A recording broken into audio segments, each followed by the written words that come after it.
ഒരു സൈക്കോത്തി. പറ എന്നിട്ട് എനിക്ക് ഇഷ്ടപ്പെട്ടു. ഇങ്ങനെ ഭയങ്കരമായിട്ട് ഇങ്ങനെ ചിരിച്ചിങ്ങനെ ഇരുന്നിട്ട്, അത് ഞാൻ അഭിനയിച്ചില്ലാത്തതുകൊണ്ട് ഞാൻ ഇങ്ങനെ ഇരുന്ന് കാണും. അല്ലെങ്കിൽ ഞാൻ ഇവിടെ ഞാൻ പറഞ്ഞാനെ. എനിക്ക് തോന്നുന്നു അവർ സീരിയസ് ആയതുകൊണ്ടാണ് ഞാൻ ഹ്യൂമറായി പോയത്. എനിക്ക് അഭിനയിക്കാൻ അറിയാമെന്ന് മമ്മൂക്കെ കാണിക്കുക. എന്നിട്ട് ഞാൻ വിചാരിച്ചു മമ്മൂക്കത് മറന്നു പോയിട്ടുണ്ടാവും. വിചാരിച്ചു ഞാൻ പിന്നെ അത്തളം പത്തളം നടക്കും ഇങ്ങനെ. അല്ല ഇപ്പം നീട്ടില്ലേ, അത് വേണോ, അതിടാൻ പറഞ്ഞു. ഞാൻ മഞ്ജു, എൻ്റെ കൂടെ ഗ്രേസ് ആന്റണി. Hi Grace. ഇപ്പം ഗ്രേസ് നമ്മളുടെ മുമ്പിൽ ഇരിക്കുന്നത് വിവേകാനന്ദൻ വൈറൽ ആണെന്ന് പറയുന്ന മൂവിയും ഒക്കെ ആയിട്ടാണ്. അതിനകത്ത് നിറയെ പെൺപിള്ളേരുണ്ടല്ലോ. നിറയെ പേരുണ്ട് അല്ലേ?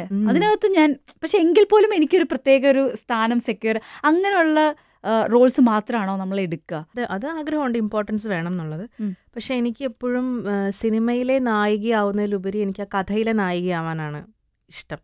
കമൽ സാറിന്റെ വിളി വരുമ്പോ എന്തായിരുന്നു നമ്മളുടെ? ഞാൻ ആക്ച്വലി എനിക്ക് ഓരോ പടം വരുന്നത് ഓരോ പടം കണക്ട് ചെയ്തിട്ടാണ്. എനിക്ക് ഹാപ്പി വെഡിങ് മാത്രമാണ് ഞാൻ അങ്ങോട്ട് ചെന്ന് ഒരു ഓഡിഷൻ കഴിഞ്ഞ് വന്നത്. പിന്നെ ബാക്കിയെല്ലാം വന്നത് ഹാപ്പി വെഡിങ് കണ്ടിട്ടാണ് കുമ്പളങ്ങി വിളിക്കുന്നത്, കുമ്പളങ്ങി കഴിഞ്ഞിട്ടാണ് ബാക്കി ഓരോന്ന് വിളിക്കുന്നത്. അങ്ങനെ അതിന് ഓരോരോ കണക്ഷൻ ഉണ്ട്. പക്ഷെ സാറിനോട് ഞാൻ ചോദിച്ചിട്ടില്ല കേട്ടോ എന്തുകൊണ്ട് എന്നെ വിളിച്ചതെന്ന്. ഞാൻ സാറിനോട് ചോദിക്കും, അതിനുള്ള ധൈര്യം എനിക്കില്ല, ചോദിച്ചിട്ടില്ല. പക്ഷെ ഞാൻ സാർ ഭയങ്കര സീരിയസ് ആണോ? ചില സമയത്തൊക്കെ സാർ ഭയങ്കര, ഓഫ് കോഴ്സ് സാർ സീരിയസ് ആണ്. ഞാൻ ചോദിച്ചത് ഇത് എന്തിനാ സാർ ഇത് ഞാൻ ചെയ്യേണ്ടത് എന്നുള്ളതാണ് ചോദിച്ചത്.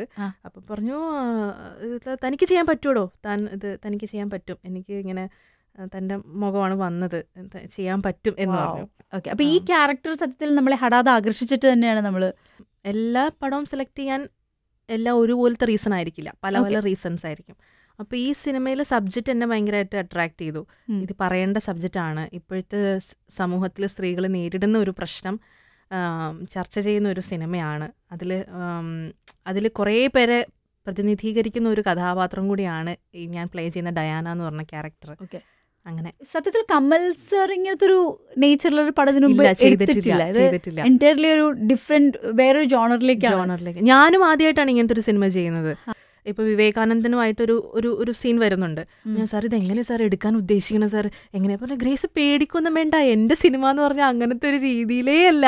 ഞാൻ സാർ അതറിയാം, എന്നാലും ഞാൻ ആദ്യമായിട്ടാണ് സാർ ഇത് ചെയ്യാൻ പോണേ, എങ്ങനെയാ സാർ എടോ താൻ പേടിക്കണ്ടിടോ എന്ന് വെച്ചാൽ ഇപ്പം നമ്മളൊരു ഇൻറ്റിമേറ്റ് സീൻ എടുക്കുമ്പം എന്നുവെച്ചാൽ ഭയങ്കര ഇൻറ്റിമേറ്റ് അല്ലെങ്കിൽ പോലും ഒരു ഇൻറ്റിമേറ്റ് സീൻ എടുക്കുമ്പോഴത്തേക്കും അന്ന് പനി വന്ന് സെറ്റിൽ കിടന്ന ചേട്ടൻ പോലും അന്ന് പാരസെറ്റമോൾ കഴിച്ച് എണീറ്റ് വന്ന് നിൽക്കും ഇത് കാണാൻ വേണ്ടിയിട്ട്. അപ്പോൾ അയാൾ ഒരു ഡോള കഴിക്കുന്ന സമയത്ത് അയാൾ 4 ഡോള കഴിച്ചപ്പോൾ എന്ത് നടക്കണമെന്ന് നോക്കി ഇവിടെ നിൽക്കും.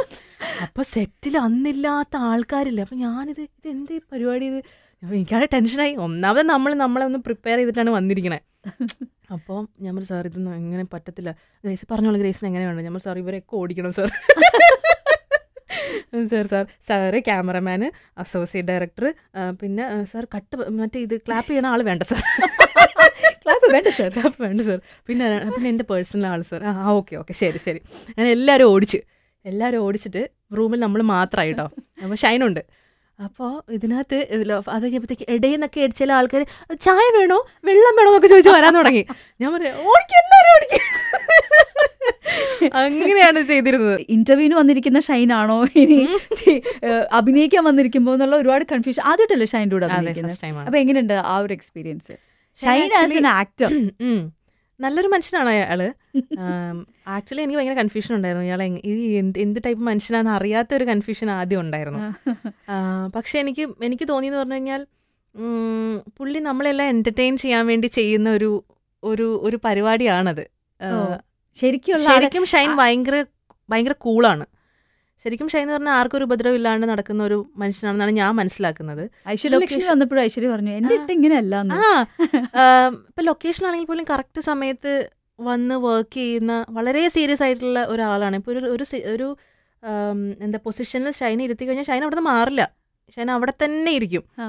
അപ്പം ഇപ്പോൾ എവിടെയെങ്കിലും പക്ഷേ എന്നാലും കണ്ണു തെറ്റിയാൽ ചിലപ്പോൾ എവിടെയെങ്കിലും മാറിക്കളയോ.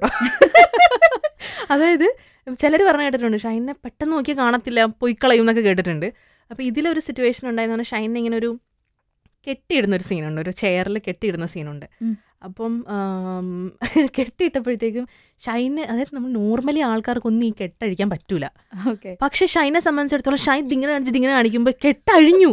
അപ്പോൾ ആർട്ട് ഡയറക്ടറൊക്കെ വന്നിട്ട് അല്ല ഇത് നമ്മൾ ഇത്ര നേരം എടുത്ത് കെട്ടി ഇയാളിതെങ്ങനെ അഴിച്ചത്. അപ്പം ഷൈൻ പെട്ടെന്ന് മാറുന്നത്. പക്ഷെ കണ്ടു നിൽക്കുമ്പോഴത്തേക്കും നമുക്ക് ഭയങ്കര രസമാണ് ഈ പുള്ളിയുടെ. എനിക്കൊക്കെ എന്ന് വെച്ചാൽ അങ്ങനെ ചിന്തിക്കാൻ പോലും പറ്റില്ല, ഇത്ര എനർജറ്റിക് ആയിട്ട് ഇത്രയും ഇങ്ങനെ പറന്ന് നടക്കുന്നത്. ഇനി ഒരു പുരുഷ ശബ്ദത്തിൽ സംസാരിക്കുക. വേറൊരു കാര്യം പറയട്ടെ, എനിക്ക് ഈ അൺനോൺ നമ്പറിൽ നിന്ന് കോളൊക്കെ വരുമ്പോൾ, ഇപ്പോഴല്ല കേട്ടോ, മുന്നേ കോള് വരുമ്പം എടുക്കുമ്പോൾ തന്നെ നമുക്ക് മനസ്സിലാവും ഇത് ഉടായിപ്പാന്നൊക്കെ തോന്നുന്ന സമയത്ത് ഞാൻ ആദ്യം ഹലോ എന്ന് പറയും. അപ്പോൾ അവിടെ നിന്ന് ഇങ്ങനെ നമുക്ക് വേണ്ടാത്ത രീതിയിലുള്ള സംസാരം അല്ലെങ്കിൽ വേറെ ഏതെങ്കിലും ഒരു ട്രാക്കാന്ന് മനസ്സിലായി ഞാൻ പറയും, താങ്കൾ വിളിക്കുന്ന നമ്പർ ഇപ്പോൾ പരുത്തിക്ക് പുറത്താണ്.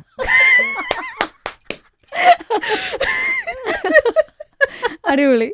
അങ്ങനെ ഞാൻ പറയും. അത് ഞാൻ ചെയ്യുന്ന ഒരു ട്രിക്കാണ്. പിന്നെ ആണുങ്ങളുടെ ശബ്ദം ഞാൻ എടുക്കും, പക്ഷെ അത് വേണ്ടപ്പെട്ടവരോട് മാത്രം. ഞാൻ വേണ്ടപ്പെട്ടവരാണ്. അയ്യോ അങ്ങനെ പറയരുത്. അല്ലേ? അല്ലെന്ന് എന്റെ മുഖത്തൊക്കെ പറഞ്ഞു. അപ്പോൾ ലേറ്റസ്റ്റ് ഞാൻ മധുവിധു എന്ന് പറഞ്ഞൊരു വെബ് സീരീസ് ചെയ്തു. നിതിൻ രഞ്ജി പണിക്കറിൻ്റെ, സുരാജ് ഏട്ടൻ്റെ ഒരു വെബ് സീരീസാണ്. അപ്പോൾ അതിൽ ഒരു വട്ടമുള്ളൊരു ക്യാരക്ടറാണ്. വട്ടമുണ്ട് ഈ കുട്ടിക്ക്. അപ്പം ലില്ലിക്കുട്ടി എന്ന പേര്. അപ്പോൾ പേര് ഇടവെന്ന് എനിക്ക് ഭയങ്കര സ്ട്രൈക്കായി. അപ്പോൾ പുള്ളി ഇങ്ങനെ കഥ പറഞ്ഞു ഗ്രേസ് ഇതിൽ ചെറുതായിട്ടൊരു ലൂസുണ്ടെന്ന് പറഞ്ഞു. അപ്പോൾ ഞാൻ പറ എന്നിട്ട് എനിക്ക് ഇഷ്ടപ്പെട്ടു. പക്ഷെ ഞാൻ ഇങ്ങനത്തെ ക്യാരക്ടർ കണ്ടിട്ടില്ല. ഞാൻ അങ്ങനെ ഒരു വട്ടമുള്ള, എന്നാൽ വട്ടാണ് പക്ഷെ ആള് നോർമലാണ്.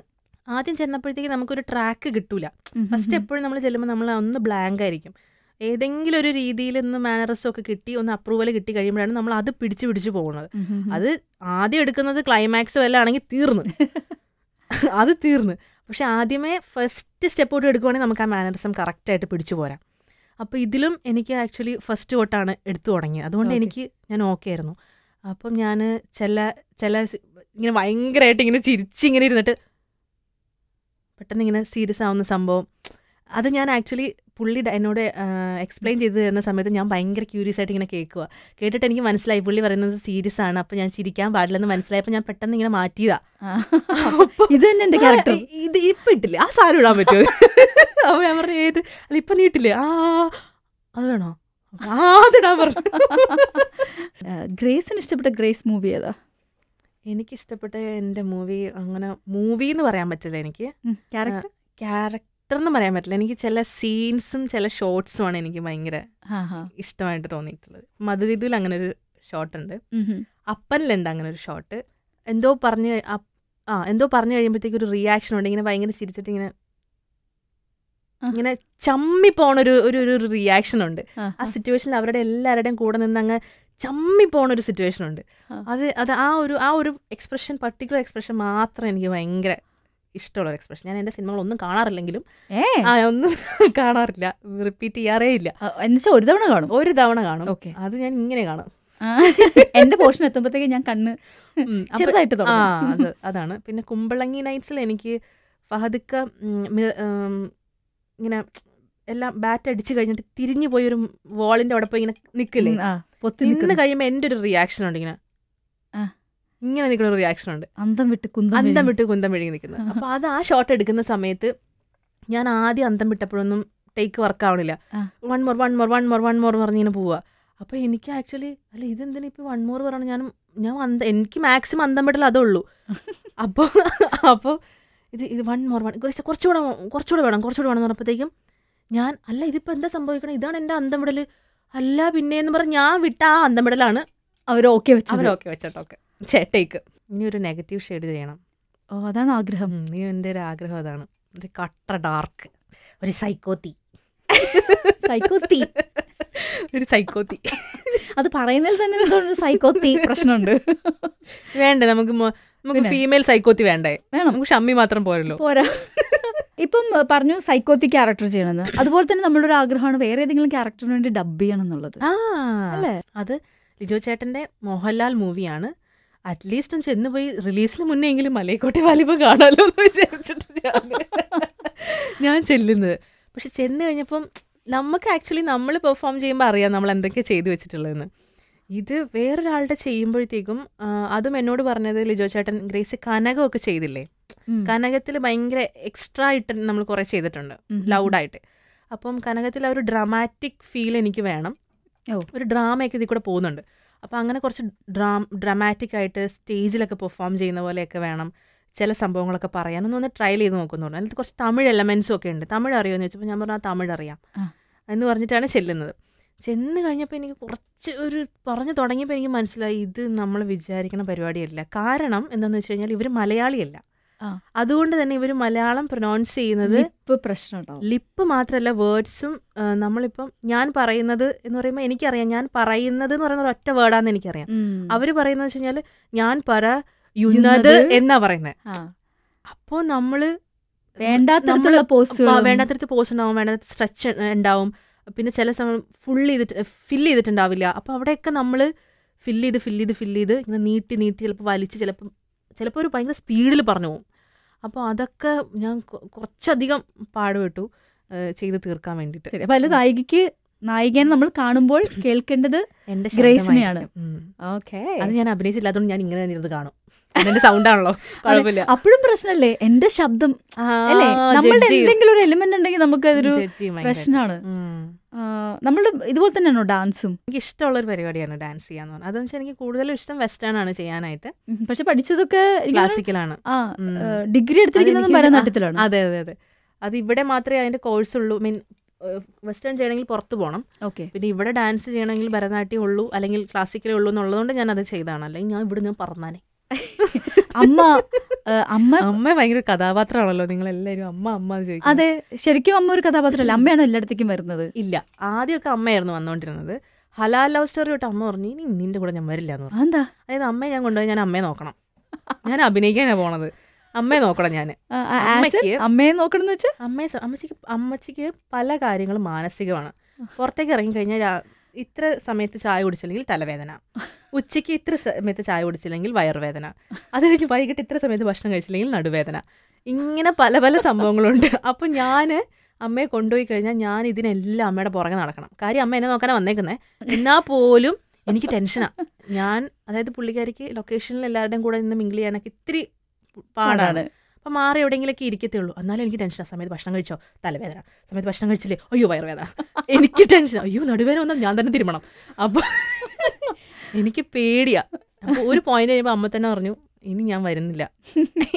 അത് മാത്രമല്ല, എനിക്ക് തോന്നുന്നു അമ്മ ഇടയ്ക്കിടയ്ക്ക് നമ്മളെ ഈ സാധാരണ എല്ലാ അമ്മമാർക്കും ഉള്ള പോലെ തന്നെ അമ്മ ഇടയ്ക്കിടയ്ക്ക് നമ്മൾ ടോർച്ചർ ചെയ്തുകൊണ്ടിരിക്കുന്നു. സാധാരണ അമ്മമാരെ പോലെ അല്ല എൻ്റെ അമ്മ, ഇച്ചിരി കൂടുതലാണ്. ഇച്ചിരി കൂടുതൽ എന്ന് പറഞ്ഞാൽ പുള്ളിക്കാരിക്ക് വല്ല വിലയൊന്നുമില്ല. ഈ എപ്പിസോഡ് കേൾക്കുന്ന അമ്മമാര്, അതായത് അമ്മയുടെ വിചാരം എന്ന് പറഞ്ഞു കഴിഞ്ഞാല് ഈ അഭിനയിക്കുന്നതൊക്കെ ഒരുമാതിരി ചുമ്മാ കടുക് പൊട്ടിക്കുന്ന പോലെയാണ് നമ്മുടെ വിചാരം. പിന്നെ നീ സിനിമയ്ക്ക് പോയി ഷൂട്ട് ചെയ്ത് വന്നു, അത്രയേ ഉള്ളൂ പുള്ളിക്കാരിക്ക്. മമ്മൂക്ക, ഫഹദ് ഇവരെ കൊണ്ട് പറയാതെ നമുക്ക് പോകാൻ പറ്റില്ല. എനിക്ക് മമ്മൂക്കയുടെ കൂടെ അഭിനയിച്ചപ്പോൾ എൻ്റെ ഒരേ ഒരു എയിം എന്ന് പറഞ്ഞാൽ എനിക്ക് അഭിനയിക്കാൻ അറിയാമെന്ന് മമ്മൂക്കയെ കാണിക്കുക, അത് മാത്രമായിരുന്നു എൻ്റെ ഒരേ ഒരു ലക്ഷ്യം. അപ്പം ഒരു ദിവസം മമ്മൂക്ക സെറ്റിലേക്ക് വന്നപ്പോൾ നമ്മൾ നോർമലി എണീറ്റ് കഴിഞ്ഞ് വീണ്ടും ഇരുന്നു. അത് കഴിഞ്ഞ് മമ്മൂക്ക അടുത്ത് ലഞ്ചിന് എന്താണ്ട് പോയിട്ട് വീണ്ടും വന്നപ്പോൾ ഞാൻ വീണ്ടും എണീറ്റു. അത് കഴിഞ്ഞ് ഇരുന്നു. അത് കഴിഞ്ഞ് എനിക്ക് ഷോട്ടില്ല, മമ്മൂക്ക ഷോട്ടിന് പോയി തിരിച്ചു വന്നപ്പോൾ ഞാൻ വീണ്ടും ഇരുന്നു. മമ്മൂക്ക പറഞ്ഞു അതെ ഒരു ദിവസം ഒരാൾക്ക് ഒരു പ്രാവശ്യം റെസ്പെക്ട് കൊടുത്താൽ മതി, ഓവറായിട്ട് റെസ്പെക്ട് കൊടുക്കേണ്ട. പക്ഷേ അത് കഴിഞ്ഞ് മമ്മൂക്ക അത് പറഞ്ഞു പോയി. വീണ്ടും തിരിച്ചു വന്നപ്പോൾ ഞാൻ വീണ്ടും എണീക്കും, എനിക്കറിയാം ഞാൻ എണീക്കും, അതുകൊണ്ട് ഞാൻ ഇരുന്നില്ല. ഇരുന്നാലും പറയേണ്ടി വരിക. പക്ഷേ ചീത്തയും പറയും കേട്ടോ. അതായത് നമ്മൾ എന്തെങ്കിലും ചെയ്തിട്ടുണ്ടെങ്കിൽ എന്തിനങ്ങനെ അങ്ങനെ ചെയ്യണ്ട എന്ന് ചീത്തയും പറയും. അതിനുള്ളൊരു സ്വാതന്ത്ര്യം നമുക്കൊക്കെ ഉണ്ട്. നമ്മുടെ ഓരോരുത്തരെ നടത്തം ഓരോ രീതിയല്ലേ, നമ്മൾ കാല് വെക്കുന്ന രീതി ഓരോ രീതിയിലല്ലേ. അപ്പം നമുക്ക് ഞാൻ നടന്നപ്പോൾ എനിക്ക് തോന്നുന്നു ഞാൻ നടക്കുന്നത് ഇങ്ങനെയാണ് നടക്കുന്നത്. അതായത് ചില ആൾക്കാർ ഇങ്ങനെ ക്രോസ് ആയിരിക്കും നടക്കുക, ഞാൻ കുറച്ച് വൈഡാണ് നടക്കുന്നത്. അപ്പം നമുക്ക് എന്നോട് വന്നിട്ട് പറഞ്ഞു അതായത് നടക്കുമ്പം കാലടുപ്പിച്ച് വെച്ച് നടക്കാൻ പറഞ്ഞു. അപ്പോൾ ഞാൻ എത്ര ശ്രമിച്ചാലും എനിക്ക് പറ്റുന്നില്ല, കാരണം നമ്മൾ ശീലിച്ചിരിക്കുന്നത് അങ്ങനെയല്ലല്ലോ. അപ്പം ഞാൻ ആദ്യമൊക്കെ ഭയങ്കര കോൺഷ്യസ് ആയിട്ട് നടക്കുന്നത്. അപ്പം ഞാൻ മറ്റേ പാലത്തിൽ നടക്കുന്ന പോലെയൊക്കെ ഹീൽസ് ചെരുപ്പൊക്കെ ഇട്ട് നടക്കുന്ന പോലെ, ഹീൽസ് ഒന്നും ഇല്ല, ഫ്ലാറ്റാ. എന്നാൽ പോലും മമ്മൂക്ക പറഞ്ഞല്ലേ എന്ന് വെച്ചിട്ട് ഞാൻ ഇങ്ങനെ ശ്രമിക്കാൻ തുടങ്ങി. പക്ഷെ എനിക്ക് പറ്റുന്നില്ല. ഷോർട്ടിലൊക്കെ ഞാൻ ശ്രമിച്ചിട്ട് എനിക്ക് പറ്റുന്നില്ല. എന്നിട്ട് ഞാൻ വിചാരിച്ചു മമ്മൂക്ക അത് മറന്നു പോയിട്ടുണ്ടാവും എന്ന് വിചാരിച്ചു. ഞാൻ പിന്നെ അത്തളം നടക്കും ഇങ്ങനെ. അത് കഴിഞ്ഞപ്പോഴത്തേക്കും മമ്മൂക്ക ദൂരെ നിന്ന് എന്തെങ്കിലും നോക്കിയിട്ട് കഴിപ്പിച്ചു നടക്കുമെന്ന് പറഞ്ഞു.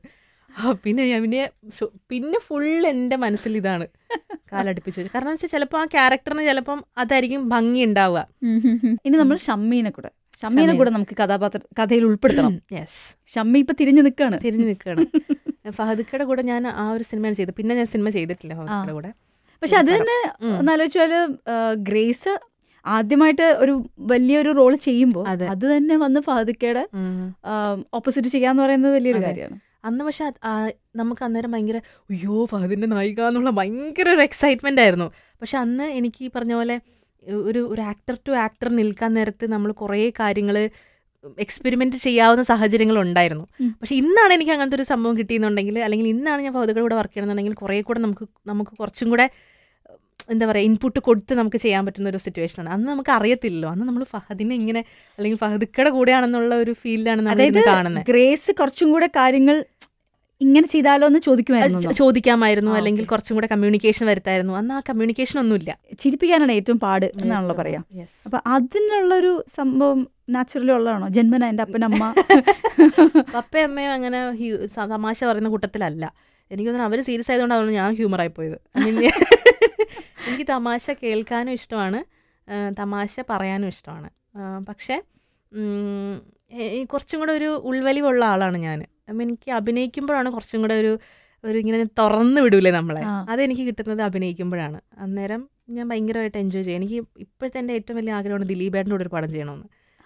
ദിലീപേട്ടൻ്റെ കൂടെ എനിക്കൊരു പാണ്ടിപ്പട പോലെ, അല്ലെങ്കിൽ ഒരു CID മൂസ പോലെ, ഒരു കല്യാണരാമനൊക്കെ പോലെ ഒരു നല്ലൊരു ഔട്ട് ഓൺ ഔട്ട് കോമഡി ചെയ്യണമെന്ന് ഭയങ്കര ആഗ്രഹമാണ്. കാരണം എനിക്ക് ദിലീപേട്ടൻ്റെ ആ ഒരു എഫേർട്ടില്ലേ, ഹ്യൂമർ കാണിച്ച് മറ്റുള്ളവരെ ചിരിപ്പിക്കാനുള്ളൊരു എഫേർട്ട്, അതെടുക്കാൻ ഞാൻ റെഡിയാണ്. അപ്പം ആ ഒരു മൈൻഡ് സെറ്റ് എനിക്കുണ്ട്. അപ്പം അതുകൊണ്ട് തന്നെ എനിക്ക് അങ്ങനത്തെ ഒരു ക്യാരക്ടർ എന്തെങ്കിലും ദിലീപേട്ടനെ കാണുമ്പോൾ ഞാൻ പറയും യെസ്